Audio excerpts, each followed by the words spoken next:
ఒక విమెన్ అలా మాట్లాడొచ్చా యాజ్ అ మినిస్టర్? అవునండి, నిజంగా నేను కూడా చాలా బాధపడ్డాను. నేను పబ్లిక్గా కాకుండా కార్యకర్తలకు, నేను కూడా ఒక కట్టర్ కాంగ్రెస్ కార్యకర్తను. సో నాకు బాధ అనిపించింది అంటే మన చూడండి, అంటే అక్కడ ఇష్యూ ఏం చేద్దాం మీరు మొత్తం స్ట్రాటజీ మనం చూసినప్పుడు మనకు అర్థమైంది అసలు ఏం జరిగింది, అసలు ఎందుకు మాట్లాడిన కారణాలు వెతుకుతున్నప్పుడు. సో ఒక ప్రోగ్రాంలో మన కుండ సురేఖ ప్రోగ్రామ్కి వెళ్తుంది. ఆ ప్రోగ్రామ్కి చీఫ్ గెస్ట్గా రఘునందన్ వస్తామట. సో కుండ Surekha Congress party, Raghunandan BJP party. So ఇద్దరు ఏంది అసలు వేరు పార్టీలు అయినప్పుడు ఒక ప్లేస్ కలుసుకోవడం ఏంది. సో కలుసుకోవడం పక్కన పెట్టేసి కండువాలు వేసుకోరన్నమాట. ఆ కండువాలు వేయడం ద్వారా పడని వ్యక్తి టీఆర్ఎస్, నువ్వు అక్కడ కాంగ్రెస్ బీజేపీ ఉన్నప్పుడు అతను థర్డ్ పార్టీ ఎవరు, టీఆర్ఎస్ పార్టీ. టీఆర్ఎస్ పార్టీ ఒక కార్యకర్త ఏం చేసి అంటే కళ్యాణ లక్ష్మి శుభాకాంక్షలు పెట్టామట. ఇద్దరు ఫోటో పెట్టి ట్వీట్ చేసామట కళ్యాణ లక్ష్మి శుభాకాంక్షలు అన్నప్పుడు. అది నిజంగా అక్కడ నువ్వు అవును కదా, అక్కడ ప్లేస్ తప్పేది టీఆర్ఎస్ పార్టీ చాలా తప్పు జరిగింది. ఎందుకంటే ఒక అమ్మాయిని పట్టుకొని నువ్వు పొలిటికల్ ప్రశ్నించి తప్పలేదు. మీ ఇద్దరు ఎందుకు కలుసుకున్నారు, మీ ఇద్దరు వల్ల మీ ఇద్దరు పార్టీలు లీనమవుతున్నారు, అట్లా ప్రశ్నించి తప్పలేదు.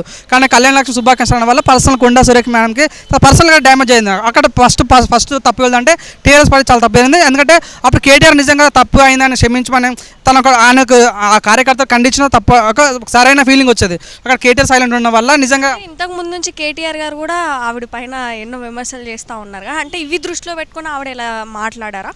సో ఉండొచ్చు, అవునన్నా కాదన్నా గతం జరిగినే ఉండొచ్చు, ఏమైనా ఉండొచ్చు. చూడండి, మొన్న కాంగ్రెస్ గెలిచినప్పుడు చూడండి, లైక్ అసెంబ్లీలో కూడా సీతక్క మీద కొన్ని ఆరోపణలు వేస్తారు. అంటే చాలా వల్గారిటీగా చూపించారు కొన్ని ట్రోల్స్. సో అది కూడా చేసిన వ్యక్తి ఎవరైనా టీఆర్ఎస్ కార్యకర్తలను తెలిసింది. సో నిజంగా ఇట్లా టీఆర్ఎస్ మన యాజ్ లీడర్ ఏమనేది, లీడర్ ఉన్నప్పుడు కార్యకర్తలు తప్పు చేస్తే వాళ్ళని ఖండించాలి. సో మనోడైనా పక్కడైనా వస్తే ఖండించాలి. ఒక అమ్మాయి మీద అట్లా నెగిటివ్ మాట్లాడినప్పుడు కేటీఆర్తో స్పందించకపోవడం అనేది చాలా బాధ కలిగింది. ఆ టైంలో కొండ సురేఖ మేము ఏమనుకుందంటే దీని ఎంత సూచక్రియ ఒక అంటే ఒక మంచి దిక్సూచి ఎవరు అంటే దీన్ని నడిపిస్తుంది మొత్తం కేటీఆర్ అనే ఉద్దేశంతో కేటీఆర్ని తిడుతూ ఏమందంటే, సో కేటీఆర్ చాలా చెడ్డవాడు, తన రేవు పార్టీ నడిపిస్తున్నాడు, ఈయన వల్ల చాలామంది హీరోయిన్స్ ఏమైందంటే తొందర పెళ్లి చేసుకుంటారు, ఈయన నాగ చైతన్య సమంత విడిపోవడానికి కూడా కేటీఆరే కారణము. సో ఎన్ని కన్వెన్షన్లు కూర్చుదాం అన్నప్పుడు కేటీఆర్ సమంత పంపించమన్నాడు అనేది.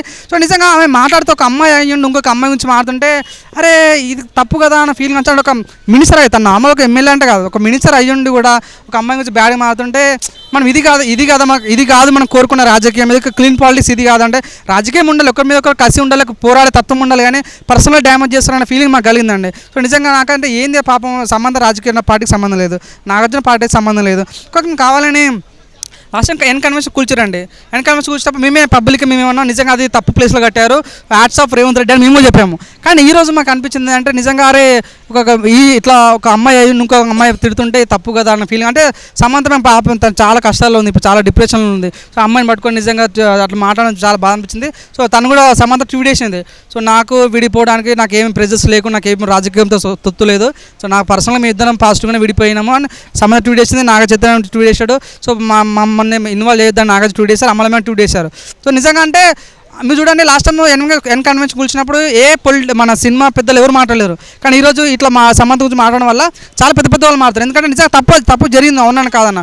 ఒక అమ్మాయిని చాలా బ్యాడ్గా ప్రొజెక్ట్ చేయడం అనేది చాలా ఇంపాక్ట్ కలుగుతుంది కాబట్టి, సో తన కెరీర్ కూడా డ్యామేజ్ అయ్యే పరిస్థితి ఉంది కాబట్టి నిజంగా అది చాలా నెగిటివ్ అనిపించక ప్రతి ఒక్క చిన్న ప్రతి ఒక్కళ్ళు కూడా స్పందించారు. యాజ్ ఏ పబ్లిక్ కూడా మేము స్పందిస్తున్నాం, ఎందుకంటే తను మినిస్టర్ అయ్యింది మేడం మాట్లాడ తప్పన్న ఫీలింగ్ కలిగింది. అయితే ఆంధ్రాలో కూడా భారతీ గారి గురించి కానీ లేకపోతే నారా బ్రాహ్మణి గారి గురించి కానీ ఎట్లా అయితే ఒకప్పుడు తీసి మాట్లాడారో ఇప్పుడు తెలంగాణలో కూడా అలానే అవుతా ఉంది మ్యాక్స్. అయితే అంటే ఏంటి పర్సనల్ లైఫ్స్ గురించి తీసుకొచ్చి పాలిటిక్స్లో రుద్దడం మీద ఒక ప్యాషన్ అయిపోయింది అంటారా? అదే నిజంగా అంటే వీళ్ళు నాకు అనిపించింది రాజకీయాలు చేసే ముందు దయచేసి మనం ఏం నేర్చుకుంటున్నాం, ప్రజలు మనకి ఎందుకోసం మనకి ఈ ప్లేస్లో పెట్టారని మర్చిపోతున్న ఫీలింగ్ వచ్చింది.